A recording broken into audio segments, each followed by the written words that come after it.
नमस्कार। आर के क्लास में आपका स्वागत है।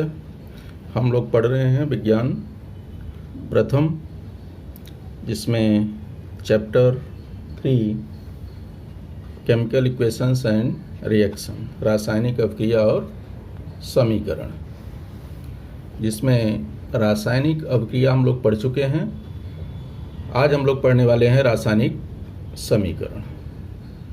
ठीक है, वीडियो को अभी तक सब्सक्राइब नहीं किए हों तो उसका सब्सक्राइब कर देना ताकि आपको नया वीडियो तुरंत मिल सके। ठीक है, आइए देखते हैं रासायनिक समीकरण। रासायनिक समीकरण क्या होता है, इसे समझने के लिए थोड़ा हमको पिछली कृति में जाना पड़ेगा जो हम लोग पढ़े थे। कृति नंबर 2 क्या था कि कॉपर सल्फेट के विलयन में जिंक का चूर्ण मिलाते हैं तो जिंक सल्फेट तैयार होता है। इसके दौरान कौन सी घटना घटित होती है, इसको हम लोगों ने कृति में देखा कि शुरुआत में कॉपर सल्फेट जो है नीले रंग का होता है, कॉपर सल्फेट का विलयन नीले रंग का होता है, लेकिन जिंक का डस्ट मिलाने के बाद, रासायनिक परिवर्तन के बाद जिंक सल्फेट जो तैयार होता है वह रंगहीन होता है, यानी उसका रंग बदल जाता है। तो कहने का मतलब ये रासायनिक परिवर्तन होता है। इस रासायनिक परिवर्तन को संक्षिप्त रूप में किस प्रकार से लिख सकते हैं, उसको देखिए इस ढंग से लिख सकते हैं। कॉपर सल्फेट का जलीय विलयन, पहले कॉपर सल्फेट का जलीय विलयन लिया, उसमें जस्ते का चूर्ण मिलाया और बना क्या, जिंक सल्फेट का जलीय विलयन तैयार हुआ और उसमें से तांबा अलग हो गया। तो ये जो है शाब्दिक रूप में है, ये भी क्या है, एक प्रकार से समीकरण का रूप है, लेकिन यह समीकरण किसमें है, शब्दों के रूप में, यानी इस समीकरण को कहते हैं शाब्दिक समीकरण। अब रासायनिक समीकरण जो होता है, इस शाब्दिक समीकरण को और अधिक सूक्ष्म रूप में और संक्षिप्त रूप में लिख दें तो उसे क्या कहेंगे, रासायनिक समीकरण। और जिसके लिखने के लिए हमको क्या करना पड़ेगा, रासायनिक सूत्रों का उपयोग करना पड़ेगा। जैसे देखिए, कॉपर सल्फेट के जलीय विलयन को हम लिख सकते हैं संकेत के रूप में इस तरह, CuSO4 प्लस जस्ते के चूर्ण को संक्षेप में सूत्र की सहायता से लिख सकते हैं जिंक Zn।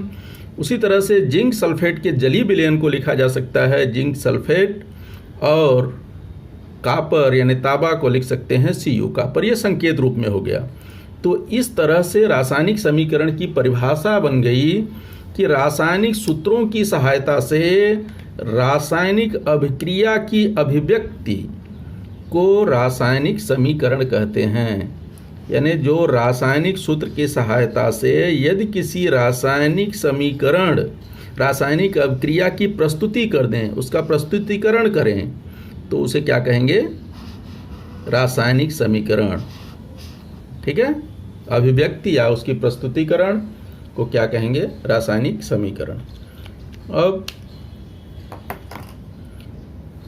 इसमें हम पहले ही पढ़ चुके हैं, जो बाईं ओर होता है वो अभिक्रिया कारक पदार्थ होते हैं और जो दाहिनी ओर होता है वह उत्पाद होता है। तो ठीक है, यहाँ पर अभिक्रिया कारक पदार्थ या अभिकारी पदार्थ कौन से हैं, कॉपर सल्फेट और जिंक, जबकि उत्पाद के रूप में हुआ जिंक सल्फेट और कॉपर। तो इसमें प्रश्न पूछा जा सकता है, रासायनिक समीकरण को स्पष्ट करो और उदाहरण भी लिखो, या उदाहरण सहित रासायनिक समीकरण को स्पष्ट करो, या रासायनिक समीकरण को परिभाषित करो। कई ढंग से इस पर प्रश्न पूछे जा सकते हैं, तो इस हिसाब से उसको तैयार रखिए। अब आते हैं रासायनिक समीकरण का लेखन। इसमें प्रश्न बन सकता है, रासायनिक समीकरण के लेखन के प्रमुख सोपान कौन कौन हैं, या रासायनिक समीकरण का लेखन करते समय पालन किए जाने वाले संकेतों को लिखिए। तो मतलब किस तरह से रासायनिक समीकरण को लिखा जाता है उसके बारे में देखेंगे। यहाँ पर सबसे पहला काम कि जो रासायनिक समीकरण लिखते हैं, जैसे देखिए यहाँ पे रासायनिक समीकरण है, तो रासायनिक समीकरण जब भी लिखना शुरू करते हैं, स्टार्ट करते हैं, तो अभिक्रिया पदार्थ को बाईं ओर और उत्पाद को दाईं ओर लिखते हैं तथा दोनों के बीच में तीर का निशान लगाते हैं। जैसे देखिए यहाँ पर है, ये अभिक्रिया पदार्थ, अभिक्रिया कारक पदार्थ या अभिकारी पदार्थ या रिएक्टेंट, ये क्या करते हैं, बाईं ओर हमेशा लेफ्ट हैंड साइड की ओर लिखते हैं, और उत्पाद को राइट हैंड साइड की ओर लिखते हैं। और क्या करते हैं कि दोनों के बीच में तीर का निशान लगाते हैं और तीर की दिशा उत्पाद की ओर होती है। ये पहला काम हुआ, फर्स्ट स्टेप। इसके बाद सेकेंड स्टेप में क्या करते हैं कि अगर अभिक्रिया कारक पदार्थ या उत्पाद 2 या 2 से अधिक हैं तब उनको अलग करने के लिए प्लस चिन्ह द्वारा दर्शाया जाता है, यानी उनके बीच में धन चिन्ह लगा दिया जाता है। जैसे यहाँ पर देखिए, तो वो जो हम पिछली कृति किए थे उसी के ये सब समीकरण से, तो यहाँ पर देखिए, यहाँ पर उत्पाद कितने हैं, 2 है, इसलिए उन दोनों के बीच में कौन सा निशान लगा दिया गया, प्लस का चिन्ह। और अगले समीकरण को अगर देखते हैं तो यहाँ पे देखिए अभिक्रिया कारक पदार्थ भी 2 हैं और उत्पाद भी 2 हैं, तो ये जो 2 या 2 से अधिक अभिक्रिया पदार्थ हों या चाहे उत्पाद हों, उनके बीच में क्या करते हैं, प्लस का चिन्ह लगाया जाता है। ठीक है, तो ये दूसरा स्टेप हो गया। इसके बाद थर्ड स्टेप, आपके पुस्तक में भी ये सब यही दिया है, ध्यान से देखेंगे तो सब यहाँ पर वही है जैसा बताया। उत्पाद को दाईं ओर लिखते हैं और दिशा, तीर की दिशा दोनों के बीच में लगाते हैं, इसकी दिशा जो है किधर रहती है, उत्पाद की तरफ। दूसरा जो बताया वही चीज़ है। इसके बाद रासायनिक समीकरण को और स्पष्ट रूप से दिखने के लिए, समझने के लिए उसकी भौतिक अवस्था को भी दर्शाया जाता है। किसी भी रिएक्शन में उसकी भौतिक अवस्था को दर्शाते हैं। जैसे यहाँ पर यही उदाहरण लिया है, कॉपर सल्फेट प्लस जिंक वाला, यहाँ आपकी पुस्तक में। तो इसमें क्या करेंगे कि जैसे ये देखिए कॉपर सल्फेट है, तो कॉपर सल्फेट का जलीय विलयन है। जलीय विलयन को हम क्या लिखते हैं, एक्वस सॉल्यूशन, यानी उसको संक्षेप में लिखेंगे AQ। संक्षेप में उसको क्या लिख देंगे, AQ। उसके नीचे राइट साइड में नीचे क्या है, AQ लिख देंगे, एक्वस। और जिंक जैसे ठोस है तो उसके नीचे ठोस के लिए क्या यूज़ करेंगे, S। अगर गैस रहेगा तो उसके लिए कौन सा यूज़ करेंगे, गैस, G। ठीक है, अगर लिक्विड है तो उसके लिए क्या यूज़ करेंगे, L। और उत्पाद के साइड में अगर सॉलिड है तो वहाँ पर क्या होता है, अवक्षेप के रूप में यदि होगा तो उसको तीर का निशान नीचे की तरफ लगाते हैं। ठीक है, और यदि गैस निकल रही है तो तीर का निशान वहाँ पर ऊपर की ओर लगाते हैं। जैसे यहाँ पर देखेंगे इस प्रोडक्ट में, यहाँ क्या है, गैस निकल रही है, कार्बन डाइऑक्साइड गैस है, तो इसमें एरो, तीर का जो निशान है किधर लगा दिया, ऊपर। इसको यह दर्शाता है कि गैस निकल रही है, ऊपर जा रही है। ठीक है, प्रेसिपिटेट अवक्षेप, जैसे ये देखिए कृति नंबर 3 और 4, यहाँ पर हमने देखा था रिएक्शन में बेरियम क्रोमेट का जो है क्या बनता है, अवक्षेप बनता है, प्रेसिपिटेट बनता है। तो अवक्षेप क्या होता है, ये अघुलनशील होता है, नीचे जाकर के बैठ जाता है। अघुलनशील ठोस है, प्रेसिपिटेट है। इसको किस रूप से दर्शाते हैं समीकरण को, नीचे एरो लगा देंगे, इसका मतलब ये जा करके नीचे बैठ जाता है। उसी तरह देखिए कैल्शियम कार्बोनेट का भी सफ़ेद अवक्षेप बनता है, वो तो नीचे जाके बैठ जाता है। इसका पीला अवक्षेप बनता है, ये हम पढ़ चुके हैं। बाद में इसकी अवस्था दर्शाएंगे, जैसे इसमें क्या है, ये जलीय विलयन है, तो यहाँ पर क्या हो जाएगा, ये क्यों लगा देंगे। जिंक कैसा है, सॉलिड है, तो ये हो जाएगा S। और ये भी कैसा बन रहा है, जलीय विलयन बन रहा है, तो यहाँ भी क्या हो जाएगा, AQ। और ये कौन सा है, सॉलिड है, तो यहाँ हो जाएगा S। तो याद रखिए, अगर जलीय विलयन है तो AQ, और अगर लिक्विड है, द्रव अवस्था में है, सिर्फ जलीय विलयन नहीं है, कोई अन्य द्रव है, तब वहाँ पर L। और ठोस है तो S, गैस है तो G। इसी तरह से अगर उत्पाद में रहेगा तो ठोस को ठोस लिखेंगे, AQ को AQ लिखेंगे, द्रव को लिक्विड लिखेंगे। गैस के लिए क्या करते हैं, वहाँ पर एरो ऊपर की ओर लगाते हैं। और अगर सॉलिड वह अवक्षेप के रूप में है तब उसको एरो नीचे की ओर लगाते हैं। इस तरह से उसकी भौतिक अवस्था को दर्शाया जाता है। ठीक है, ये जहाँ तक उम्मीद है समझ गए होंगे 3 पॉइंट। ये आपकी पुस्तक में भी देख लीजिए, यही लिखा हुआ है ये। ठीक है, उसकी सभी अवस्था को किस हिसाब से दर्शाते हैं। ठोस के लिए जो है S है, गैसीय अवस्था के लिए G है, और द्रव अवस्था के लिए L है, और एक्यू यानी जो जलीय विलयन है उसके लिए एक्यू।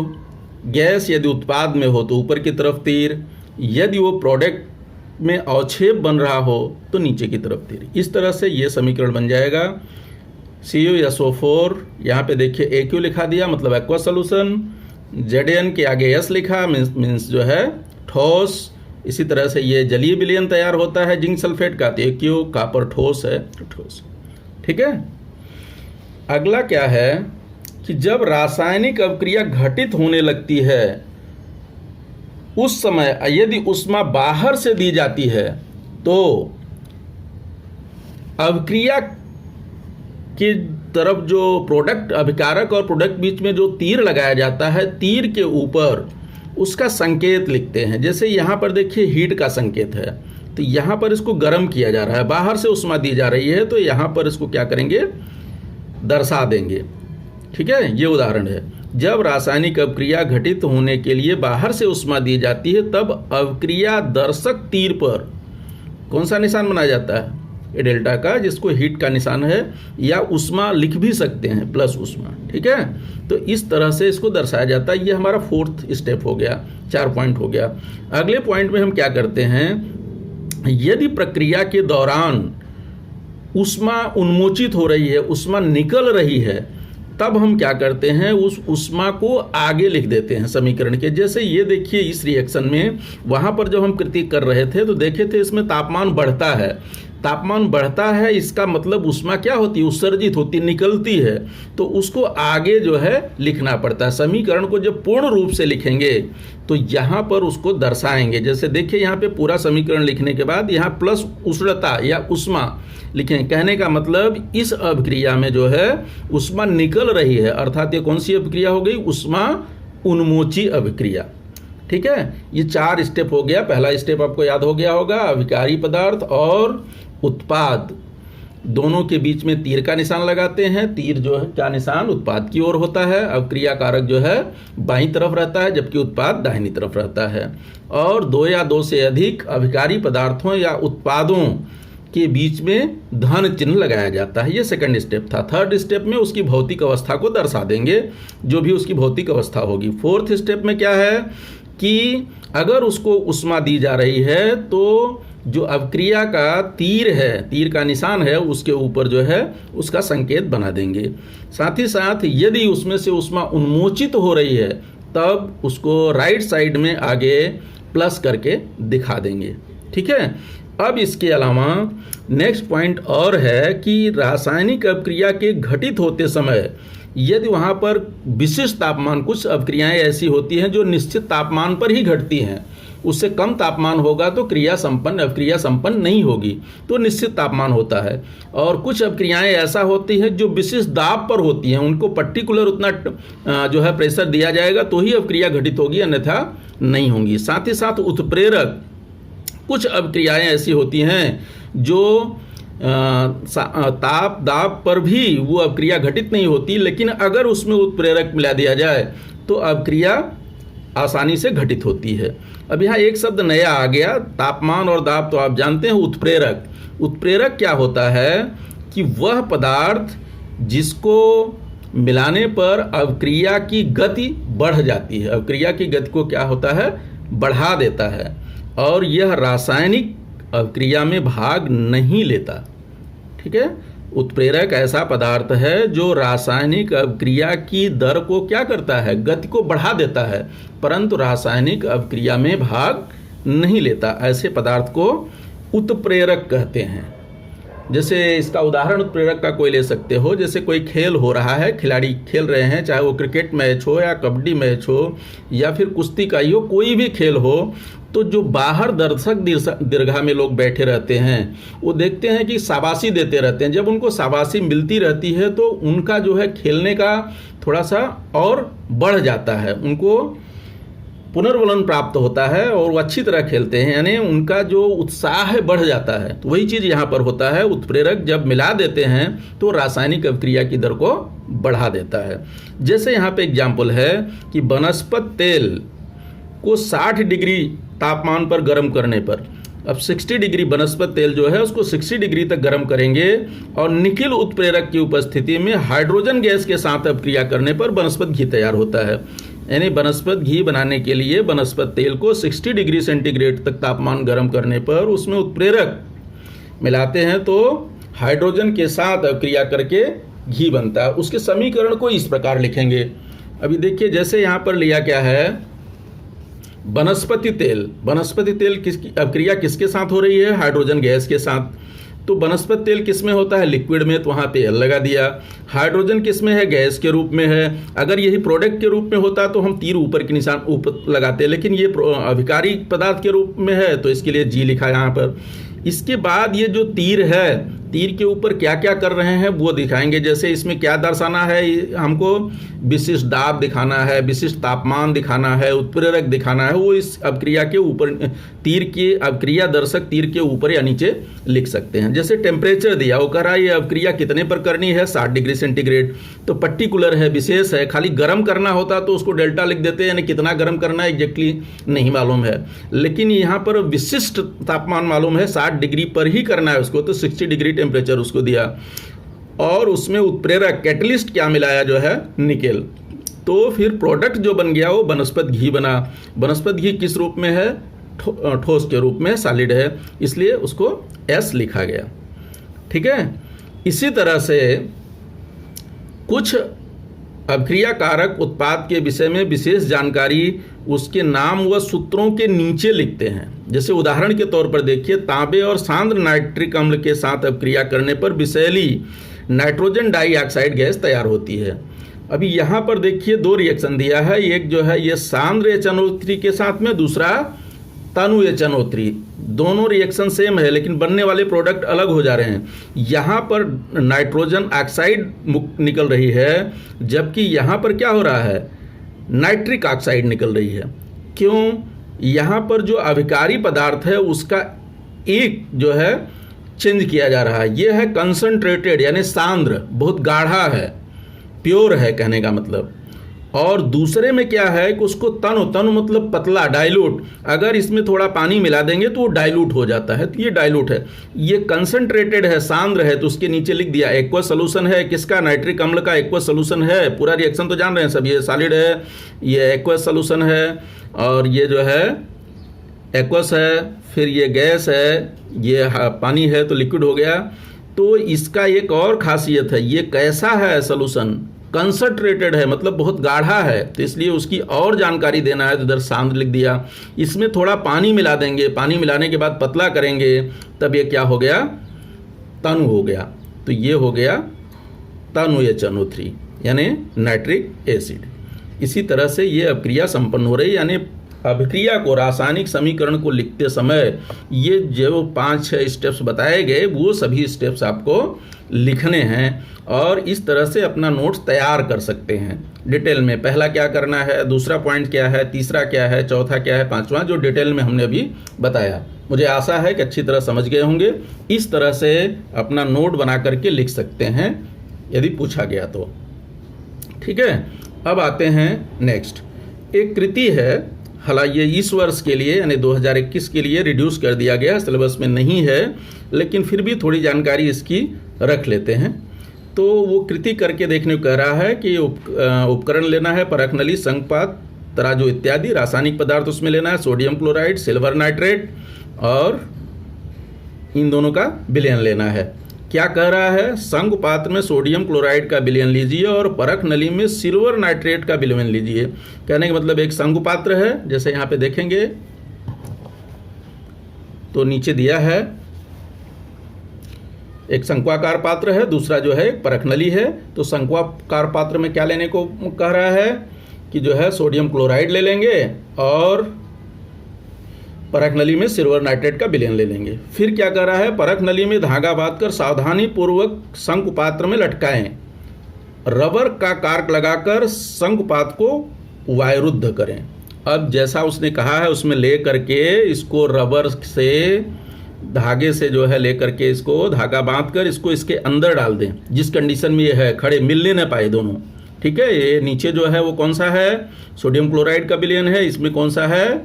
सिल्वर नाइट्रेट है परख नली में। और इसके अंदर धागे के सहारे से सीधा सीधा रख दिया, अभी मिक्स नहीं किया है, ऊपर कार का ढक्कन लगा दिया। इसके बाद क्या कर रहा है कि तराजू की सहायता से इसका द्रव्यमान ज्ञात कीजिए। तो तराजू की सहायता से इसका द्रव्यमान ज्ञात कर लिया, जैसा कि यहाँ पर पिक्चर में शो हो रहा है 300.23 ग्राम समझो इसका वजन आया टोटल, कार ढक्कन सहित ये जितना इसमें मटेरियल है इसका टोटल द्रव्यमान इतना आया। फिर क्या कर रहा है वो, अब शंकु पात्र को तिरछा करके परख नली का विलयन शंकु पात्र में मिलाइए। अब क्या करना है, ये जो परख नली है उसका मुंह तो खुला है, जैसे ही उल्टा करेंगे इस कंडीशन में लाएंगे तो क्या होगा, ये विलयन इस विलयन में मिल जाएगा। जब यह विलयन इस विलयन में मिलता है तब क्या होगा, रासायनिक अभिक्रिया होती है। उस रासायनिक अभिक्रिया के दौरान क्या क्या होता है वो सब ज्ञात करना है। तो उसमें पहला क्या किया है कि शंकु पात्र का द्रव्यमान ज्ञात कीजिए। तो मतलब पहले जो द्रव्यमान था और फिर ये रासायनिक अभिक्रिया जब घटित किया मिल गया तो देख रहे हैं इसका पहला परिवर्तन दिख रहा है, ये इसका कलर जो है चेंज हो गया, यानी पहले ये कलर में था, बाद में ये क्या हो गया, व्हाइट हो गया, सफ़ेद हो गया। दूसरा क्या परिवर्तन है कि द्रव्यमान उसका सेम टू सेम रहता है, जितना द्रव्यमान रासायनिक अभिक्रिया होने से पूर्व था, यानी जो द्रव्यमान अभिकारी पदार्थों का था, उत्पाद बनने के बाद भी द्रव्यमान में कोई परिवर्तन नहीं हुआ।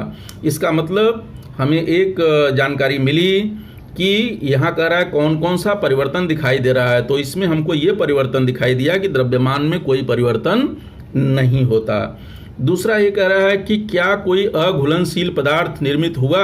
पहला ये कह रहा है कौन सा परिवर्तन दिखाई दे, तो परिवर्तन हमको ये दिखाई दे रहा है कि इसका कलर चेंज हो जा रहा है। फिर क्या हो जा रहा है, रंगहीन, यानी एक अभिक्रिया होने के बाद ये क्या है, सिल्वर नाइट्रेट में जब सोडियम क्लोराइड का विलयन मिलता है, ये दोनों एक्वस हैं क्योंकि इन लोगों का जली विलयन है, तो मिलने के बाद रासायनिक अभिक्रिया के दौरान सिल्वर क्लोराइड बनता है जिसका सफ़ेद अवक्षेप प्राप्त होता है। ये सिल्वर क्लोराइड का सफ़ेद अवक्षेप इसकी पेदी में जाकर के जमा हो जाता है। तो इसके लिए देखिए इसमें प्रेसिपिटेट बन रहा है अवक्षेप, इसलिए तीर का निशान नीचे दर्शाया है, साथ ही साथ उस सफ़ेद रंग का अवक्षेप बनता है इसलिए उसको नीचे दर्शाया है। फिर दूसरा प्रोडक्ट क्या बनेगा, सोडियम नाइट्रेट, जो कि एक्वस सॉल्यूशन के रूप में होता है। जो ऊपर ये विलयन बचा रहता है वो क्या होता है, सोडियम नाइट्रेट। पेदी में जो बैठ जाता है सिल्वर क्लोराइड, और ये ऊपर जो रहता है सोडियम नाइट्रेट, ठीक है, ये एक्वस के रूप में होता है। तो हमको ये परिवर्तन एक दिखा कि इसका रंग जो है क्या होता है, निकल जाता है, यानी रंगहीन हो जाता है, और साथ ही साथ जो प्रोडक्ट बनता है वो सफ़ेद कलर का सिल्वर क्लोराइड का अवक्षेप प्राप्त होता है। ये परिवर्तन हमको दिखा। दूसरा, क्या कोई अघुलनशील पदार्थ निर्मित हुआ, तो लिखेंगे हाँ, कौन सा, सिल्वर क्लोराइड नामक सफ़ेद अवक्षेप प्राप्त हुआ। तो लिखेंगे सिल्वर क्लोराइड नामक सफ़ेद अवक्षेप अघुलनशील पदार्थ के रूप में निर्मित हुआ। फिर अगला प्रश्न है इसमें, द्रव्यमान में कोई परिवर्तन हुआ क्या, तो लिखेंगे द्रव्यमान में कोई परिवर्तन नहीं हुआ। ठीक है। अब फिर कह रहा है कि उपर्युक्त कृति के लिए शाब्दिक समीकरण, अगर इसको कहा जाए शाब्दिक समीकरण के रूप में लिखिए तो वही चीज़ शाब्दिक समीकरण के रूप में लिख देंगे। जैसा सिल्वर नाइट्रेट लिया, फिर सोडियम क्लोराइड मिलाया, दोनों के बीच में प्लस लगाया, फिर जो प्रोडक्ट बना सिल्वर क्लोराइड बना और सोडियम नाइट्रेट बना, दोनों के बीच में प्लस का चिन्ह लगा दिया। ये शाब्दिक समीकरण है, और ये उसके नीचे दिया है रासायनिक समीकरण। ठीक है। अब थोड़ा सा इसमें और आगे देख लेते हैं। क्या आप जानते हैं कि सिल्वर नाइट्रेट का उपयोग मतदान की स्याही में किया जाता है? तो ये आपको याद दिलाने के लिए कह रहा है कि सिल्वर नाइट्रेट का उपयोग कहाँ होता है। जो मतदान की स्याही होता है, इंडेलेबल इंक, जो मतदान के समय हाथों में लगाया जाता है, वह सिल्वर नाइट्रेट द्वारा बनाया जाता है। दूसरा, दैनिक जीवन में इसका उपयोग पूछ रहा है, कौन सा होगा? तो दैनिक जीवन में उपयोग लिख सकते हैं इसका, जो शरीर में जख्म होते हैं, घाव होते हैं, उनका संपर्क हवा से रोकने के लिए इसका जो है लेप लगा दिया जाता है। साथ ही साथ घावों को जल्दी भरने के लिए भी सिल्वर नाइट्रेट का उपयोग किया जाता है। ठीक है। इसी तरह से ऊतकों को उपचार में भी, यानी उसको नष्ट करने के लिए भी इसका उपयोग किया जाता है। तो दैनिक जीवन में इस प्रकार से इसके कई उपयोग हैं। जो रंध्रयुक्त है जगह शरीर में, उसको उसके रखरखाव में भी इसका उपयोग किया जाता है। ठीक है, इस तरह से यहाँ तक हो गया। आशा है कि सब तैयार कर लेंगे। दो चीज़ पढ़ाया गया यहाँ पर, रासायनिक समीकरण और रासायनिक समीकरण का लेखन कैसे करते हैं उसकी पूरी जानकारी। तो ठीक है, आज इतना ही। धन्यवाद।